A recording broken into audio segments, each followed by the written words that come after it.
case out of 48 prelude and fugues, 24 in each of the two books from 1720 and the other 1740, is that only one is spelled harmonically in book 1 from book 2. And strangely, that's the one which in book 1 is spelled harmonically between the prelude and the fugue. That is E flat minor, D sharp minor. He doesn't do that in F sharp minor with G flat minor. He doesn't do that in G sharp minor with A flat minor. He doesn't do that in A sharp minor with B flat minor. It's either or, both, and in both cases. But here, it's as if this specific tonality of E flat minor and D sharp minor in the spelling of the notation mattered to him enough to make a difference between the opportunity to hear the opening of the prelude of book 1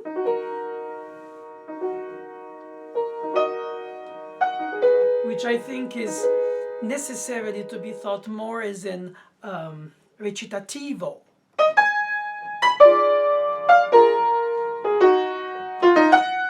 with striking leaps and mostly interruptions. Silence interrupted by music. Silence. Silence.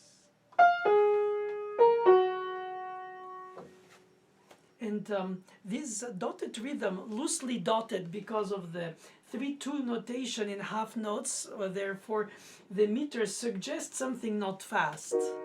But again, it's subjective, it's not objective. And therefore, how slow is slow? Could it be moderately slow?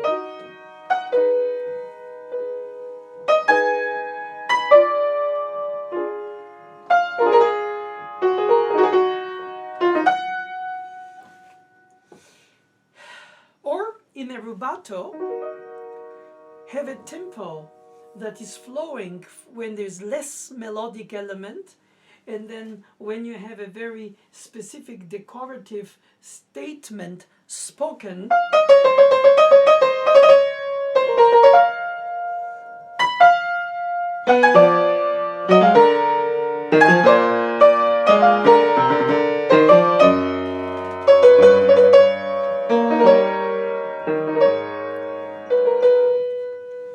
or towards the end with the Neapolitan sixth. The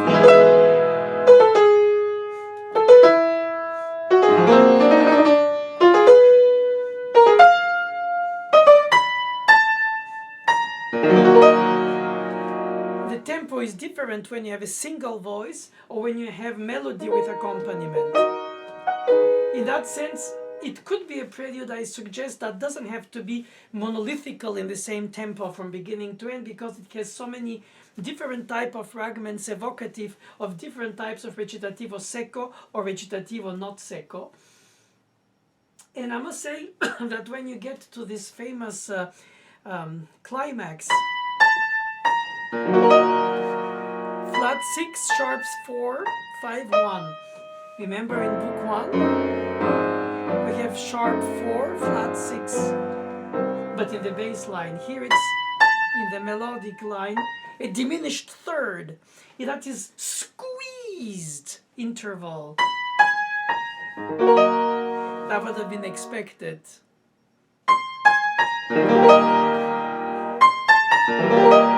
But in minor, and then,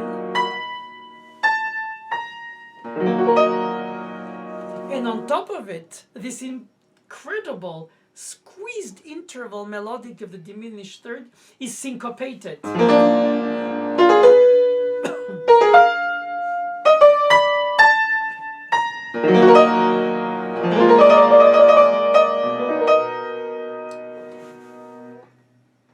I don't know to which extent one should recommend recitativos to be rubatos, but I think they should be in a certain drive, impulse, and motion that corresponds to the amount of words being spoken, which is the whole point of a recitativo.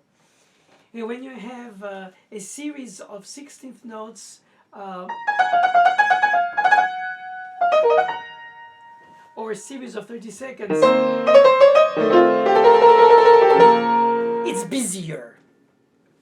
And being busier, I think you can go a little bit leaning forward without to rush, but just lean. And then when it's relaxed,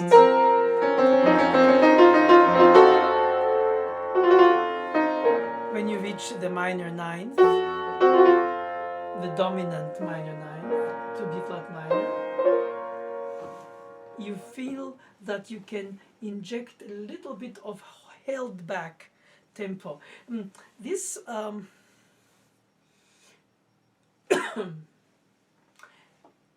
fluctuations have to be based on the articulation quality of the short value. If it's 8th note in the beginning, or 16th note later, or 30 seconds further, it's different. And not only because it's obviously the case, but also because this difference suggests that you can be in a free improvisatory speech style, slow motion in tempo, French overture with a dotted rhythm, loosely so. And then you have the arpeggiations, which are indicated by the composer. And the chords aren't stretched, so it's not because it's not possible to plug them. And therefore, I think they're meant to be rich harmonic gazers. And as if they bring you the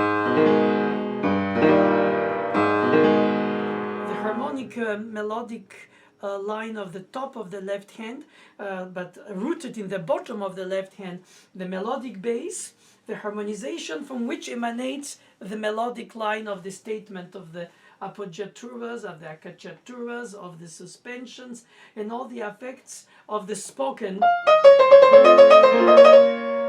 speech narrative story of the right hand.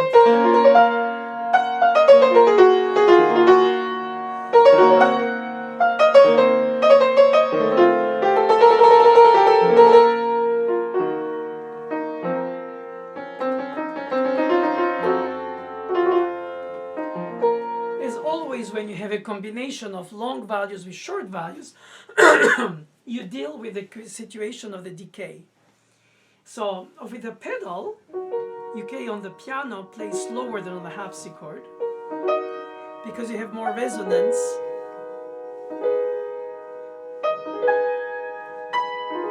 Which gives it a sweet feeling, which is perhaps antinomical with its questioning, awakening the curiosity, dotted rhythms with dissonant intervals, diminished sevenths, diminished thirds. I think it's a more bittersweet than sweet. Even if it pedaled in the opening, it can sound totally sweet.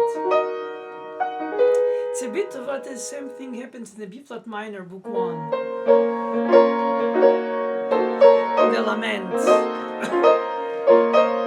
And I think that's the effect of the pedal that gives that mood of soft triads resonating. And here, if you play just as written, and you have a different touch and a different dynamic level, a little louder for the right hand top, and you play the left hand in a softer background. And I suggest also, when you have a double hands chordal arpeggiation, to play it as a harp, bottom to top, but not at the same time. Yabba-dabba-dabba-da. And not or but. And once you reach the top note, then the beat starts, even if you started on the beat for the bass. 1, 2, because if not, by spreading the arpeggio, you arrive almost on the next beat. And I think it defeats the purpose of the spreading of the arpeggio, root, third, fifth, or if it's in inversion, third, sixth, etc. You need to have the time to have the sound blossom, and the chords create their harmonic resonance, and then separate with the pedal off, especially when you have such a chromatic motions with G flat and G natural. Bach is using often the harmonic progression changes not only as what they are, functioning harmony, but also mostly for atmospheric elements of tension release, happiness, sadness, questioning, self-questioning. It's a lot of chosen effects. For instance, he doesn't use the Neapolitan sixth, but in the middle of the second page, and stays for the whole bar, and then back to 7.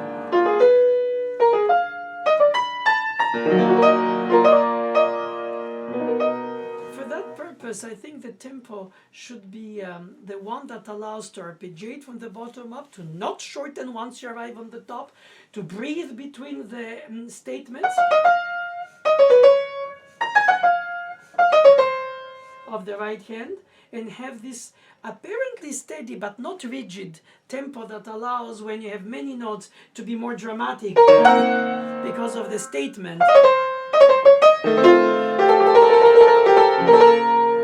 And then relax a little bit back.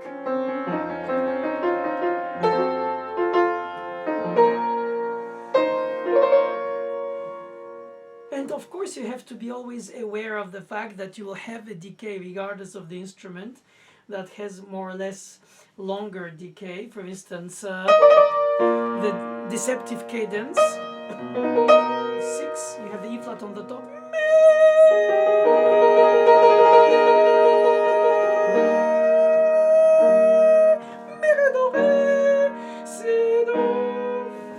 obviously you should restrike it if it dies.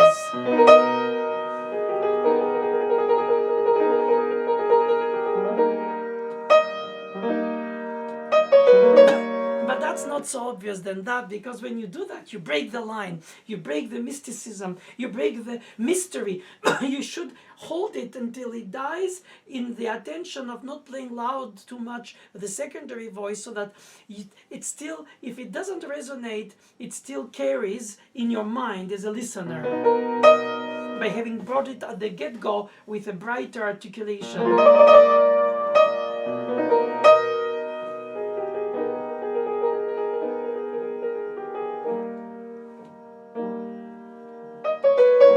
And pick it up from where it dropped, which is in this case totally soft, and rise, and same. In general, when you have a long value followed by short values like 1 and 2 and, you want to avoid exactly what I did on the G flat, which is a re-articulation which to you sounds in the flow of the tension release, because this is waiting and then it's tied and then it's tense and then releases, and then drops with a tritone, and again, but on the D. Diminished 7th after 2 diminished 5ths. Couldn't be more question marking dramatically for the recitativo style in the left hand. But what you have to take in account in this detail, but it is part of everywhere that you can find is similar situations, which is a held note has to be taken in account for its decay. And the first short note that follows it should be at the level of the decay. So diminuendo, pick it up soft, and then right away rise it. Sol, fa, mi, fa, sol, la, fa, sol, la, re. 2, 3, same thing with the D, less E flat now, and rise again, less D flat and rise again. It seems a bit pedantic, or perhaps a bit too organized, or too unsatisfactory for me, because it sounds, let's put it this way, if it's 3 times reproductions and it's planned, there is no more inspiration of something closer to an improvisatory, impulsive situation. So you could hold a little shorter,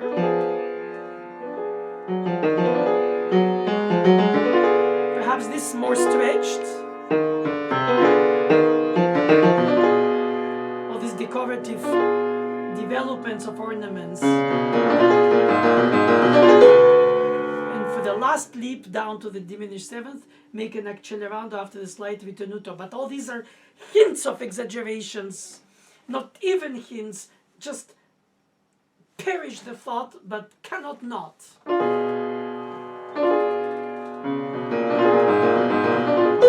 So you feel like the music is breathing, like a human being, that it has these moments of reproductive calm, or the moments where it has a dialogue without even harmonization in imitation, with the leaps of the tritones.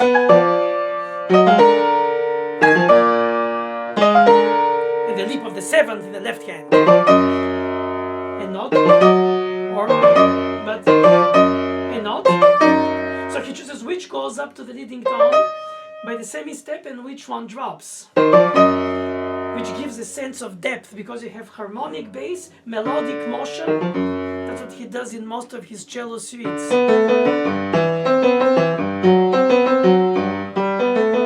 He divides part of the notes, like the low notes, here in the harmonization. Some of them repeated ostinato, some not, but it is a bass line, melodic line, and then you have harmonization arpeggios. You have to have 2 left hands, one that speaks the bass line with a different articulation, more incisive. And then this harmonization, softer. And then this, more meaningful, because the bass line is what drives the whole piece.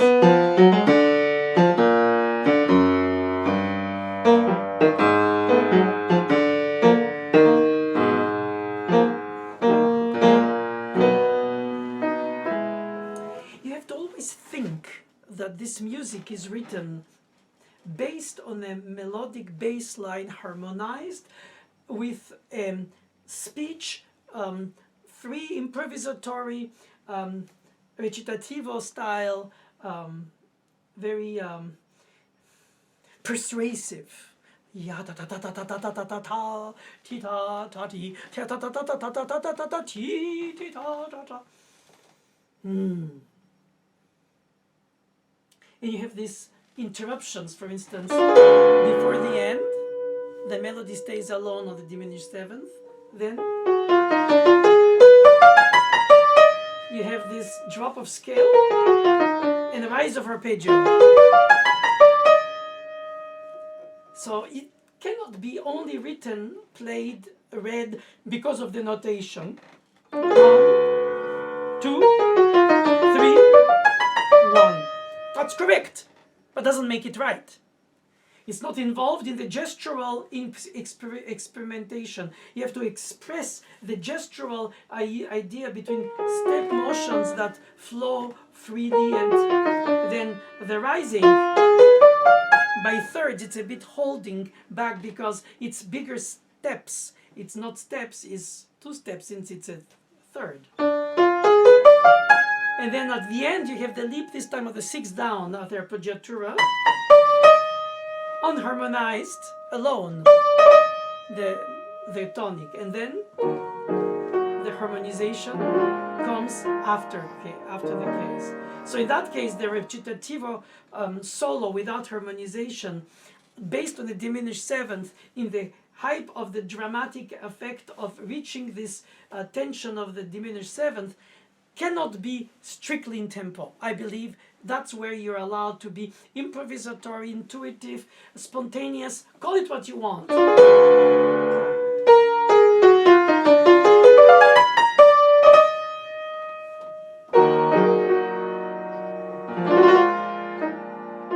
I was there and I saw it happen. Well, I wish.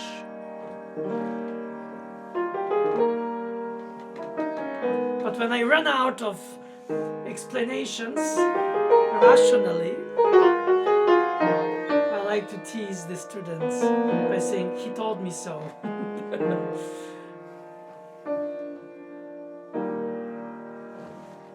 Now he does or he doesn't every time end his minor key in a major triad with the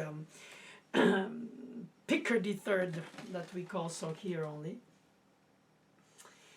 I'm not big fan of systematically finishing in major heavy minor prelude. I mean, it's his choice. But sometimes I like when some of them finish, for instance, in Book 2, he finishes just on the unison of the octave without harmonization. Here, could have finished in minor, empty octave. It has some kind of a plagal subdominant tonic connection, but when it's in major, I think it's because of the 19th century where the minor and the major are so connected in the mood. Minor, major, relative hope after despair and return to despair with it have diminished in minor. So it's clearly indicated in the subtext of the style of the genre of music that Chopin wrote. But I think in Bach, major and minor do play a role. Chromaticism in minor more than in major, elements of different expressions that convey a certain mood setting that is generally less his, because he is very much of a pedagogical composer and doesn't write these pieces for mood. But they have, by their essence, a genre style in which you have to enter dotted rhythm for French overture, like in Book 2 G minor. Well, this one here is slower, dotted rhythm, but still. So once you identify some, of course,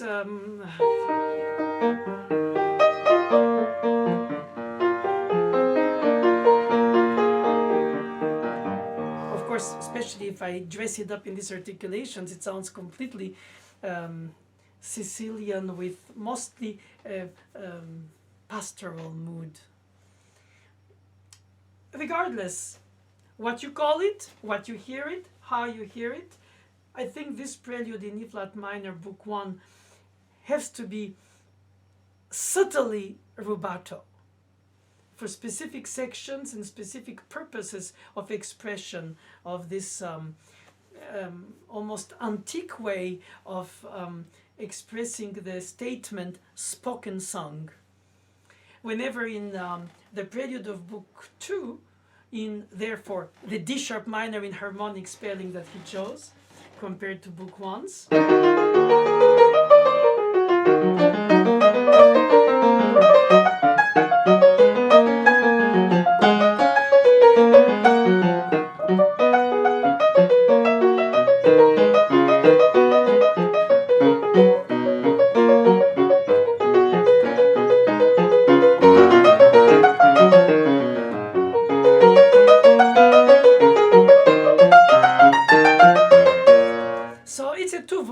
invention. And when he goes in A sharp minor at the dominant of D sharp minor, he uses an incredible build-up of energy.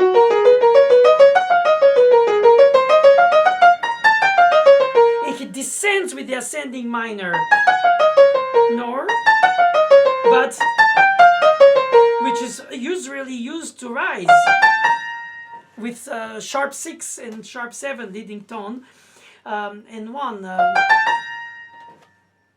I think it's very meaningful. I take it very much at heart when he writes a ascending minor with a not a sharp 6. Well, actually, yeah, major 6 when it should have been minor.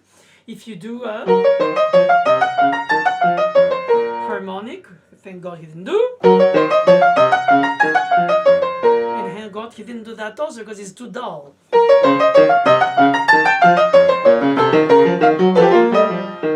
I think this is very meaningful because he chooses which mode he uses, the ascending, the descending, in whichever direction, according to how he highlights the harmonic statement, and all of a sudden this dark D sharp minor, at least to me, of course it is very subjective, because it would have been in D minor, already with a descending, ascending minor, or in C minor.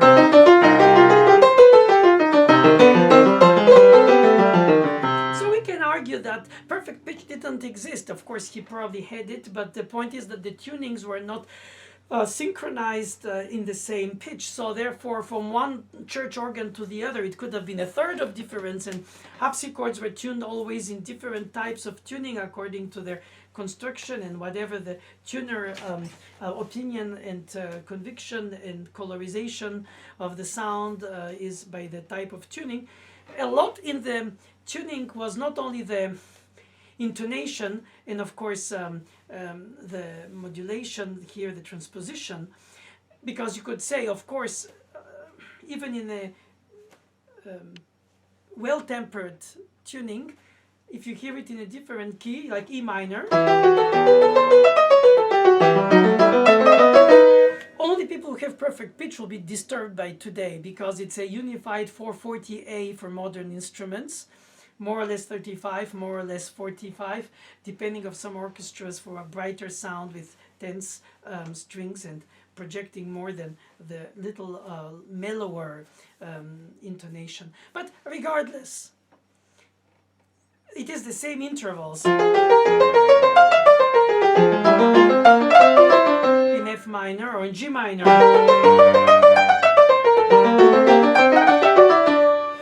So he chose it for the D sharp minor, so it's his choice. And I would like to say that in the combination of black keys, we have to avoid a lot of thumbs, because if not, especially mine is too thick, but in some thinner, smaller hands, it's easier. You have to be very precise on those narrower keys that are the black ones above the white ones. On the piano, of course, in the harpsichord, they're inverted, or rather the piano inverted the colors compared to the harpsichord. But that is just for the smile. And what you want to hear here, what you want to bring out here, what you want to convey here is the scale of the opening, ascending tetrachord, from Greek tetra, four for sounds, which goes up by broken thirds. So it takes 2 beats to do the first 4 notes till the 5th, the dominant. And on the way down, in a scale right away, you drop so much faster. So that is also an effect. If he has done always broken thirds,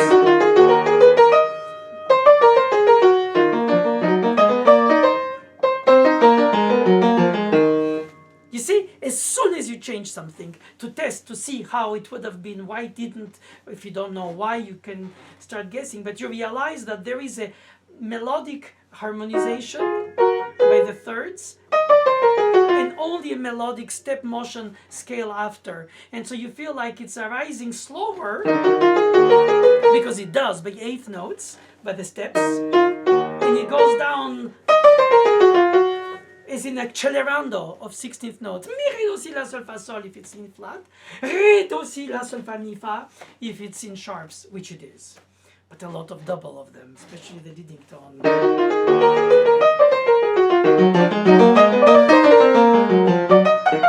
So now I brought it out by giving an impulse on the 2, 3, 4, 1, 2, 3, 4, 1. That's too much now, because I want to bring a point, I become pedantic. That's terrible. As a performer, I would like to do it, but hint it.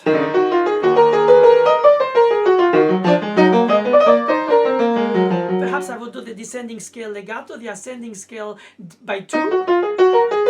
Da, da, di, da, da, the broken thirds. And then like sung single vowel, vocalise.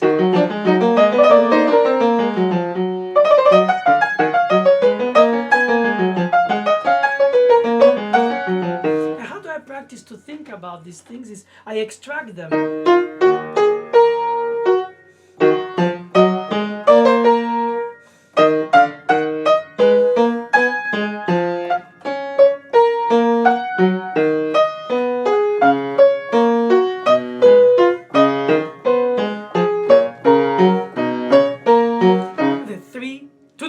1 in 8th notes in the left hand, you hear them? Perhaps I over-slur and over-detach. Let me do it more blending.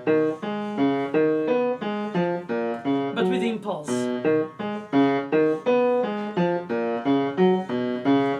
In fact, there are two parts in the left hand. And then... So who? The top is the harmonization, the bottom is the melodization of the bass.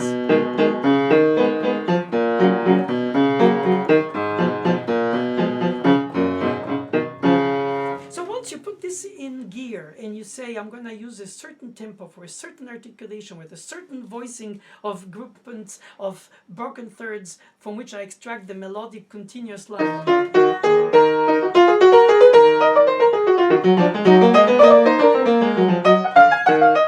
I make a choice. I don't say each 16th note equal in importance.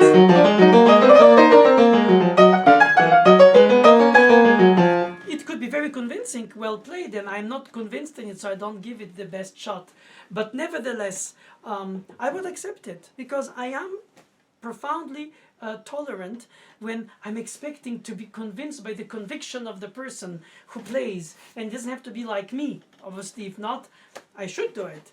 And if I don't do it, it's that I didn't practice it well enough. So it's a companionship with the piece, what it means, how it goes. It's like erosion through centuries of some granite mountains. I mean, this is exactly what it is. Patina, it ages with you, it goes through you, with you in life. And then you have to accept that other people hear it differently. And I was imagining if you played very fast. It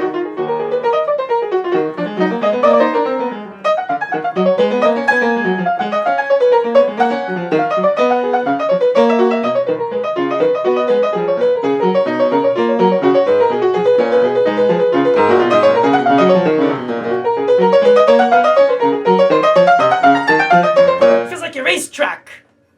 But it is very exciting, isn't it? It's very driven, jubilant. What do you lose? Individual subphrasings, granted. What do you gain? Direction of line, arrival points. In a certain sense of lightness, because you have only two voices, even if they are arpeggiated to harmonize portions and bass melody instead of lick. And then the right hand.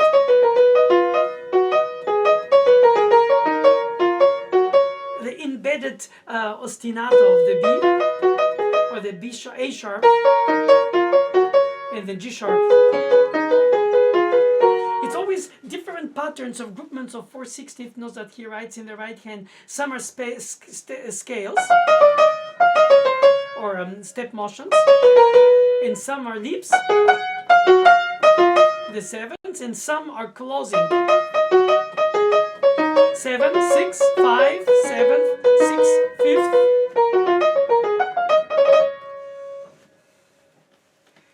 Or it could be, even if it's not written in cut time, therefore even the opposite now, temptation is to do.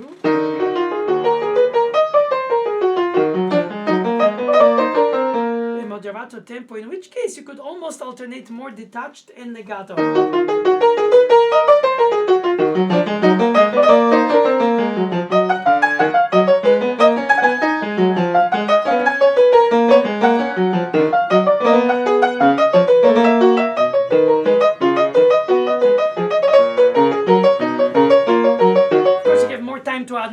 You have more time to separate articulations between legato and non-legato, but ultimately it doesn't mean there is a right and a wrong. It just means that there are many ways to embody it with your conviction of dramatic effect or less dramatic effect, and it should be your final choice after comparing not how others only play, but how it's written and how it could be understood by the groupment of the bars and the beats individually with their articulations or not, and how much. Besides, of course, the fact that D sharp minor, it's an extremely uncomfortable tonality to play on because you play mostly on the thinner keys. But that's the point of this prelude and fugues, that are written in every key so that students of his could get used to it, since they've never played in those keys when he was not tuned with the unison tunings of the well-tempered. Now, what is beautiful about the two fugues in D sharp minor is that, first of all, the spelling of the book 1 fugue is in D sharp after the prelude was in E flat, whenever in book 2 both are in D sharp, is that they both have almost the same choice of reflective mood. For me, the subject of book 1 is almost as a Gregorian chant.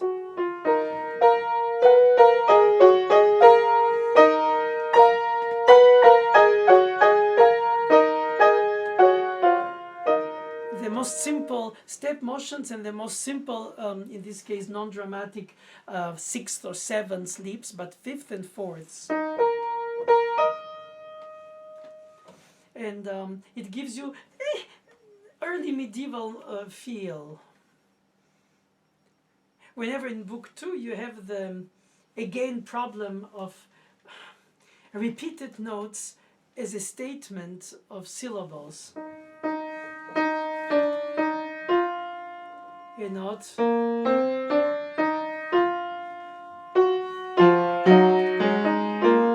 Oops, the 5ths. Not probably why he didn't do it. Not only for that, that would be too simplistic.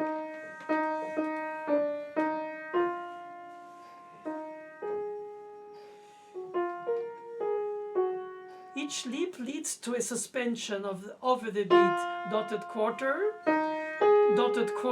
between above the bar line and on the second beat of 4. So you don't know where is the beat. It starts anyway with an 8th note rest. It's meant to float without any impulse of a downbeat until the arrival here.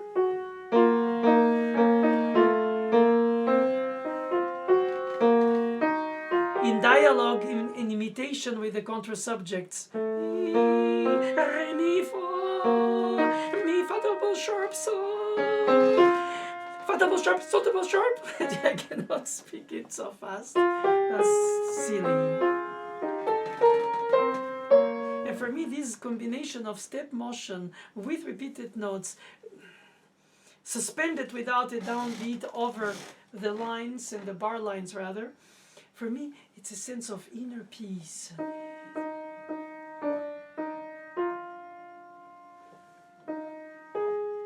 And always play the note before it becomes too long, ahead of time louder, so that you can pick it up at the bottom of its decay. And you avoid the little impulsive, unexpected, because in your inner ear you hear it tense, vibrato or sustained, but you cannot vibrato on the piano. It doesn't matter how much you try. You played louder at the get-go, same, but you release it with less, and then also less, then and this. It might seem too much of detailed, lack of simplicity of the statement, but if you don't take in account the decay, then you will hear fragmentation. It's beautiful, and then you hear, and again. Okay, a bit exaggerated in the demonstration, but still, trying to be honest. I will try to do what it's supposed to be.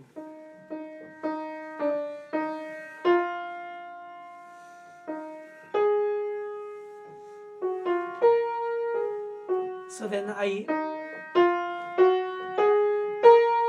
brought your attention to follow these steps arising. And same with the answer.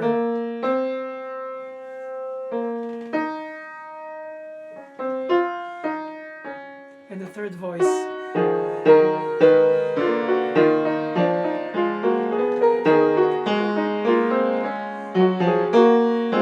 And because all the voices are bunched, you have to voice them, without which it becomes chordal.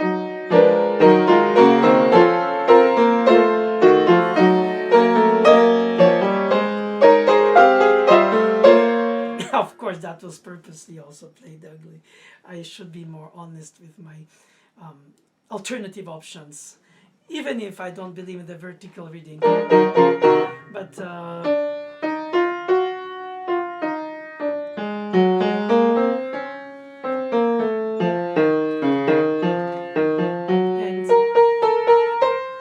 and all together.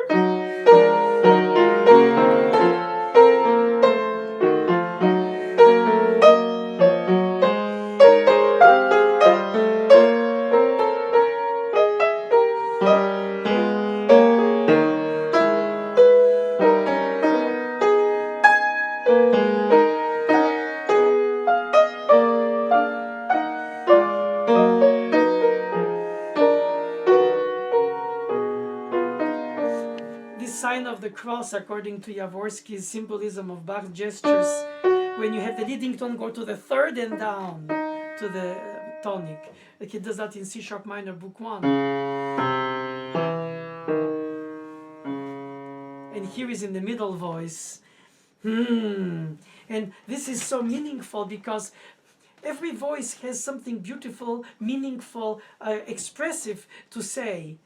And they cannot be four equals, but they are in terms of importance. But you have to bring them in their different structural disposition and how they display themselves. If not, of course, it becomes overwhelming phenomenologically to listen to it.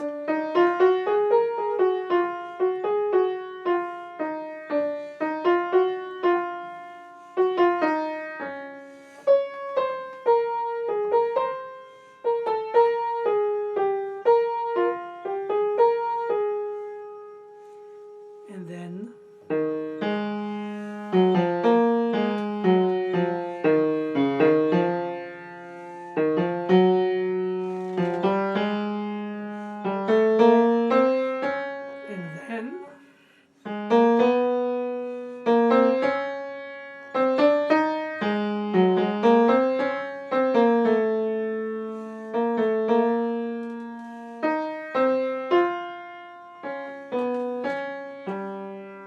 of course the bass.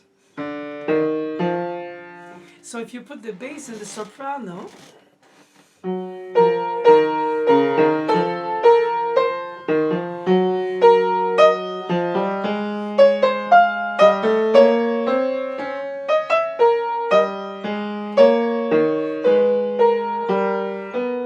again the leading tone to the third, the delay of the resolution from the sensitive tone in French expressively spoken, called in English leading tone. But the point is that you hear the outer voices because there is space, but if you hear the two inner voices now in the same section, tenor and alto,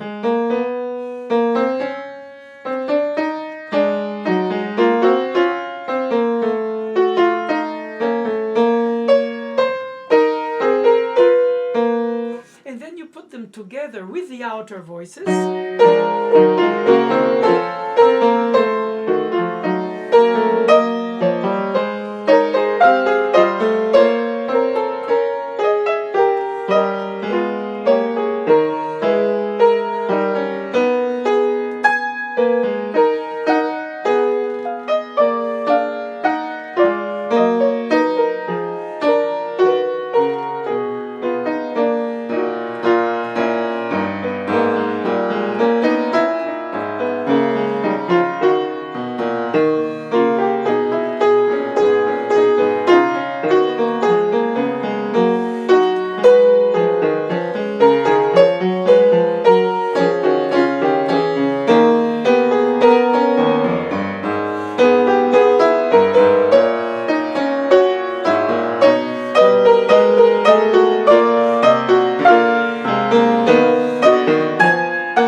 shivers of this extremely continuously exponentially rising, continuously uplifting the spirit step by step by step.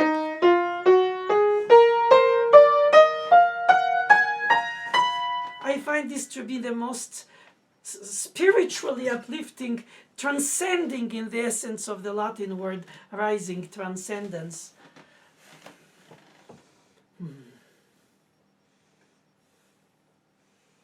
to a certain extent, possibly more intense than which I think in book one, for me, it's more a chant that you hear from far away, which is more flowing and less step by step rising, rather just flowing.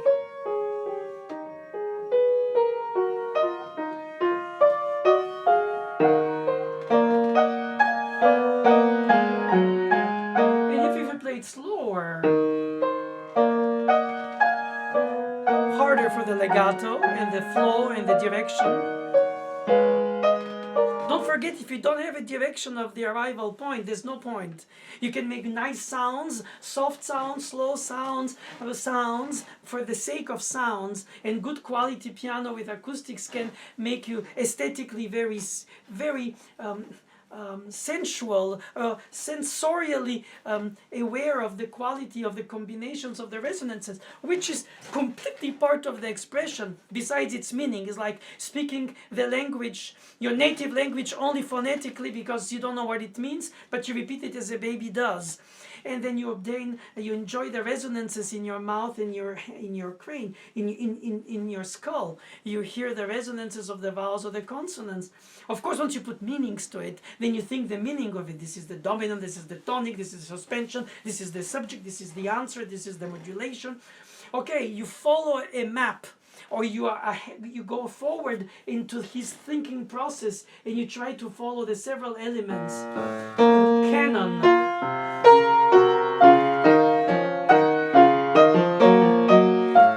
But he chose to do 3 voices, so it's less busy.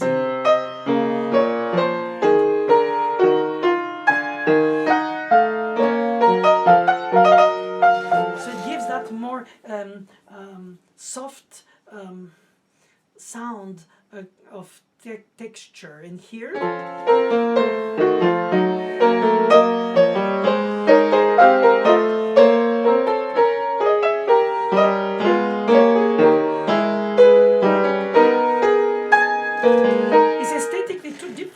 of beauty, the complex with the simple, the flowing with the step-by-step rising on effort-based willpower, almost like Sisyphus, reaching and almost not reaching, and almost not reaching the final step on top of the granite mountain. And I think there is different symbolism of the expression of the spiritual uplifting through the fugues that Bach experiment. I don't know if it's experiencing or experimenting, or I think he's expressing.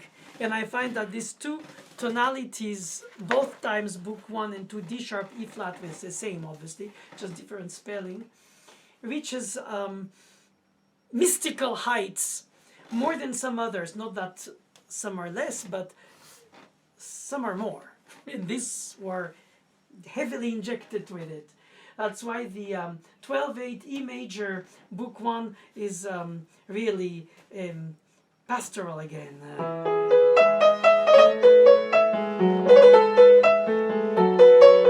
It's different from the 12/8 of the C sharp minor book 2. Though it has the same elegance of the ternary movement. If it was in 4/4, would be, well, I don't want to say what it would have been.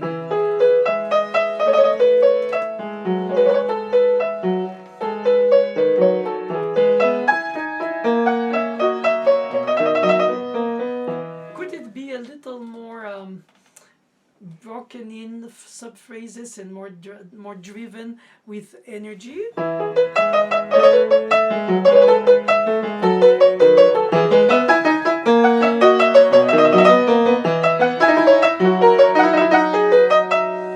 Or legato and faster.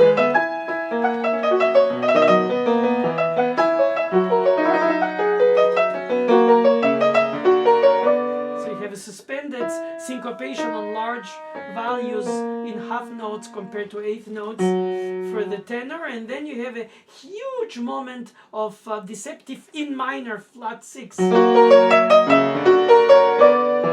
1.5 bars, and chromatically returning to major, B major. But this minor major is, while dramatic, possibly cloud in the blue sky, is not a dramatic change. It just has to be marked. And if you think that it's by itself meaningful, that it doesn't need to be over mentioned because it creates the harmonic effect after all these major bars,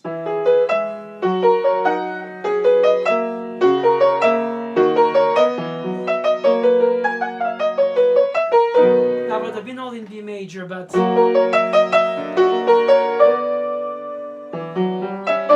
he lingers on the false hope of minor.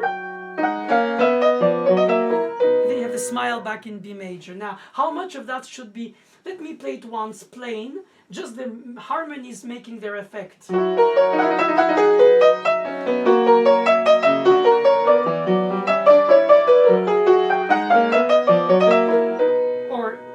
a little more involved in the expression.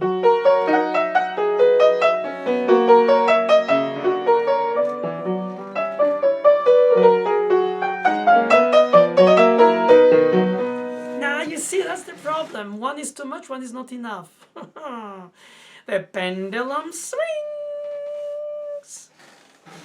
See, it takes a lifetime to find the right tone, where you hint, you don't exaggerate, but you don't ignore. You let the music blossom in front of the audience by your playing of the piece, and not your love of the piece on top of the piece.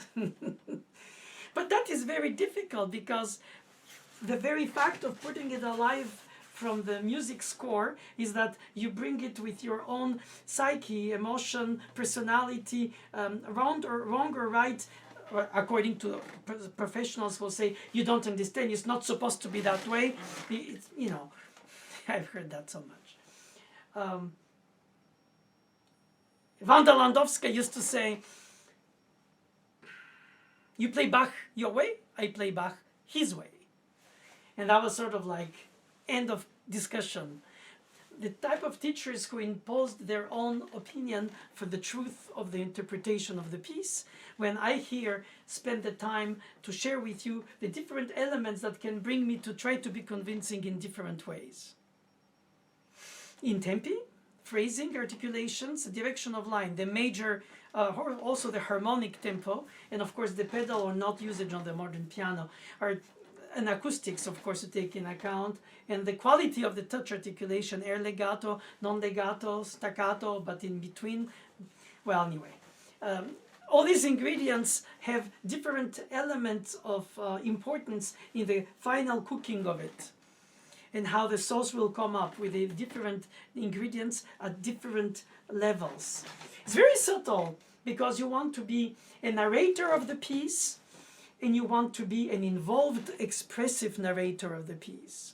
But you don't want to be over-involved narrator of the piece. I know the Buzonis and the Liszts did more than that. They even rewrote the pieces. But between that and urtext recitation, I think there is a middle ground that has to be found with intuitive intelligence, with inspired in fact, pleasure. The word is not out of place. To shape, to sculpt the keys, to feel the meaning of a dominant compared to a subdominant without the leading tone, dominant with the leading tone. Those things have to be tasted, and if the ingredients individually are well displayed, it cooks well. And in book 2, you have a 3-voice invention.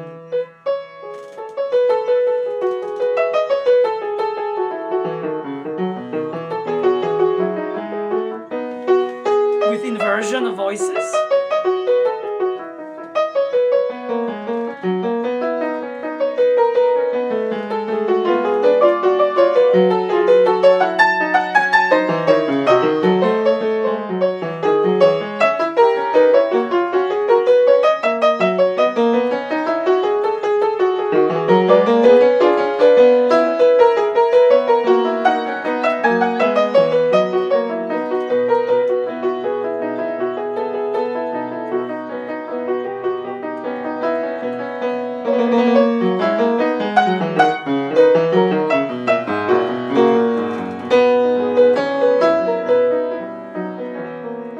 That's why I was smiling to you while I was getting to the end of the first half, as I would do at the end of the second half of the prelude of Book 2 in E major, that has the repeat sign, to be taken or not. It's mostly for notation, but it's also for structure in terms of construction, but proportions. But it is the only prelude and fugue out of 48, trust me, where you hear the hint clearly indicated of the subject of the fugue.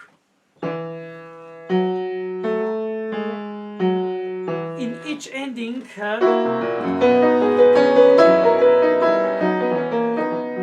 and same thing happens in the second time when you hear, and then you start. Which, by the way, he copied from Caspar Fischer in his Ariadne Musicae, decades before Bach, written in not every key like Well-Tempered Clavier, but in few of the keys, a prelude and fugue. And he must have been in one of his cousins or uncles where he stayed around when he was a young orphan, and tossed from one cousin to the other, and he was copying on moonlight, because there's no candle, scores of composers from the books of his teaching music family elders, like his cousins and his uncles. And it happens to be that probably the Caspar Fischer was one of those used fugues to teach polyphony in singing long values. And Bach didn't feel any problem using it in Book 2 as a fugue, almost textually other. Not only the subject, most of the fugue, a little bit more elaborate in Bach, I must be honest, but most of it is Caspar Fischer's. And on top of it, he announces it in the prelude, which has nothing to do with Fischer, because Fischer doesn't do that. Now, does it mean so much to suggest it by such a bombastic voicing? I think it's almost too much, even if it's so catchy. And if you don't hear it, you don't know it, you don't realize it, and you play you just do a beautiful cadence, which is what it is, in the dominant or on the tonic. So it's not only the function, it's how you inhabit the function of the dominant, the tonic, the second half into the tonic, the first half into the dominant. But it is something to know that it's the only prelude out of all of them where he hints the subject in the conclusion of the prelude. Now, did he want it to be brought out? He doesn't say so. I mean, he doesn't say much anyway, except he says the essential, the voice leadings, the breathing, the leaps, the expression, the delays, the suspensions, the releases after the delays, and the sense of dialogue and the sense of imitation. You don't want to hear do, si, la, sol, fa, sol, si, mi, re, do, si, la, fa, mi, fa. Like one voice, la, sol, fa, mi, sol, fa, mi, mi, sol, fa, mi, re, do, re. Because then it becomes one voice. When you don't take in account the decays, and if you play louder the held notes, and softer the secondary part, if it was secondary, at least the lower stems. I remember when I was young, I was attempting the second time to play the opposite. Just like in B minor, Book 1. The bottom part of the trio sonata, right hand, more, or the opposite, the top more.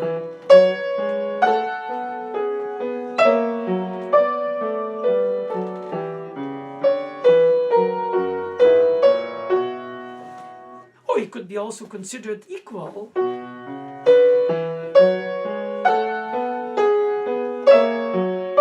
here too,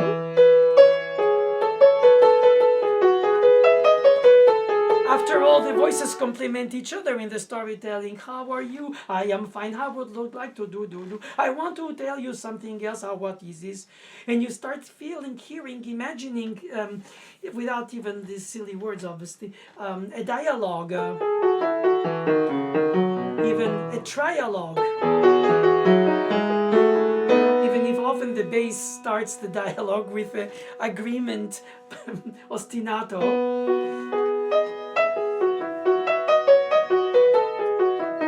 Which you note, it's always tight, and he never indicates where to strike, even if probably in the teaching he did.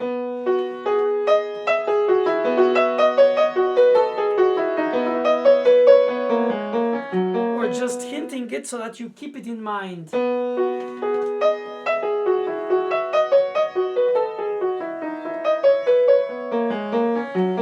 And elegant, he pick it up very soft from its decay, so that it doesn't sound like da da da dee da da da da, out of where, because the B died 2.5 bars earlier in the resonance. Oh, dee da dee. So he wrote vocal, he wrote instrumental, he wrote chromatic, he wrote voices for the sake of their beautiful voicing in terms of their cohabitation with each other above, crossing over sometimes leaps, and many times only consecutive tones. And I think he wrote for voice terms aria, or for instruments, oboe, flute in the aria obbligato, or for harpsichord, or for organ, as if there was no limitation of decay, there is no limitation of anything. Just the priority is the beauty of the cohabitation of this idealized society in which the voices live together in good harmony with each other, respond to each other, question each other, so, sometimes create a sense of question mark that is almost unanswerable with leaps compared to, and so combined, and always the 4/16 notes by group of 4, but from the second 2 3 4 1 2 3 4 1, or 2 3 4 1 5 6 7 8 1. The gesture direction changes always on the second to the next first, so it creates a sense of continuous motion, not on the beats as they're separated by the lines of groupment of 4. So he doesn't do.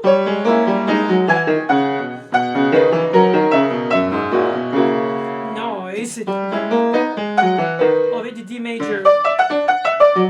I mean, everywhere he has 16th notes from the second, da da da dum, da da da dum, arriving on the downbeat, da da da dum, da da da da, which becomes the next connected, da da da dum, da da 2 3 4 1 2 3 4 1 2 3 4 1 2 3 4 1 for the 8th notes, 2 3 4 1 2 3 4 1 2 3 4 1 2 3 4 1 for the 16th notes, and so you have several levels of the same. It's just that some are stretched, some are less, some are bubbly, some are listening. So you have this kind of polyphonic sound bubble, which is what it is on the harpsichord when he writes voices in 3, 4, or 5 voice fugues. He doesn't write a 6, only one, but it was for the art of the fugue, not even. That was the unfinished. That was for the musical offering, and he called it Richard Carr. Researched the old term for the fugue, even for Bach, trying to be neo-Baroque himself, which was not a word and not a concept even today probably. Well, perhaps Bach, when he went into reinventing music of Baroque music with dissonances of his. But anyway, neoclassical we call it, not neo-Baroque. But in this case, Bach is in his own music world. I mean, there are 20 years between the two. You don't hear any difference of expression.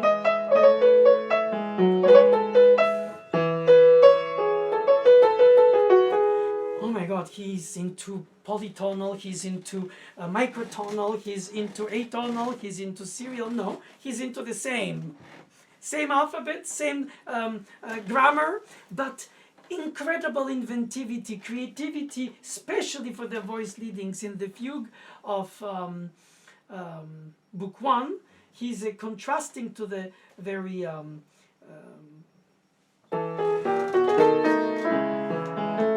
pastoral prelude. It prepared you in E major to hear the fugue, which is the main dish.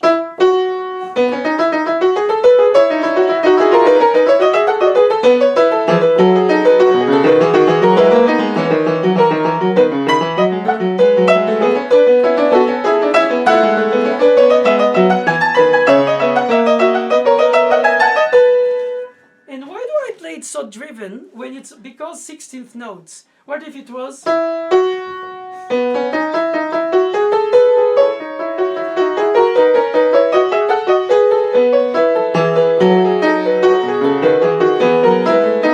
you have more time to hear things happening.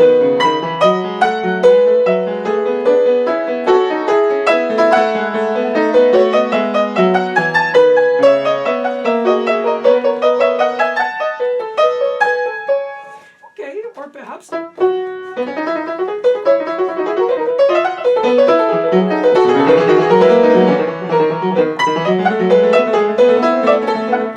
think it's ridiculous, but of course I had to attempt it because I think that there is a point where it's not speed, it's not tempo, it's speech and statement. What is the statement? Quarter note rest, eighth note rest, an interruption after a step motion. And so I'm sorry, but it's not striking. It's not like he goes with a tritone or a leap of a seventh or the leading tone of the major seventh, something dramatic. Okay, so why not? Why not?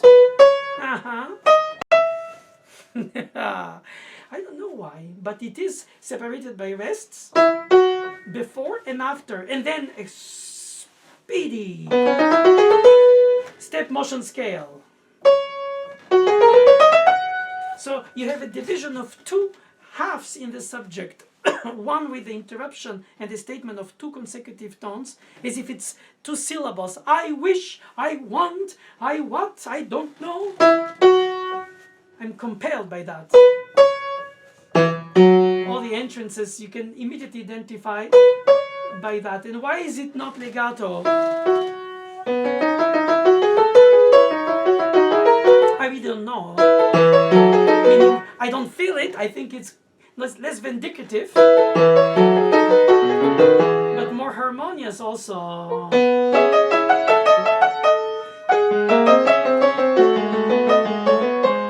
The problem with the legato in the piano is that it's so rich as an instrument in harmonics that if all the voices play legato, it's almost asphyxiating for the elements of 8th note, 16th note. If you play separate 8th notes without to be staccato and 16th notes articulated without to be legato, I think you hear a bit more space, so you can hear the held note in the middle of the half note. But if you play the legato of the 8th notes and legato of the 16th notes, even if it's not as loud,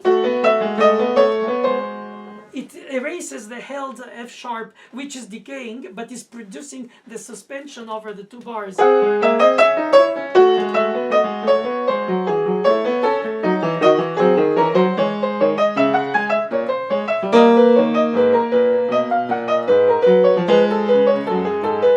Exactly what the left hand does is walking bass, basso continuo.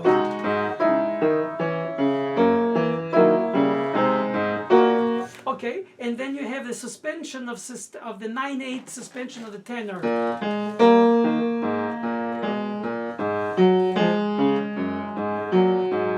And the left hand bottom part plays a leap of 7th, appoggiatura to the 6th. Reproductions of the, well, 3 together of the sequence, and then the suspended on quarter notes or tied is half note, and then the 16th notes, the fastest of the 3 motions, 8th notes, half notes, 16th notes. Always by 2, 3, 4, 1.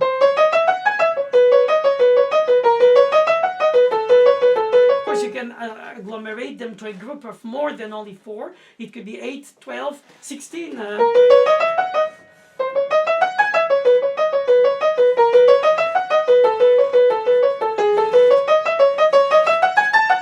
when you have different amount of change of harmony, it gives an illusion of an accelerando by the writing.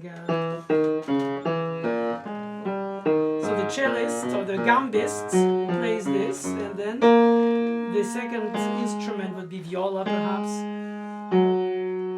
does this, and then violin.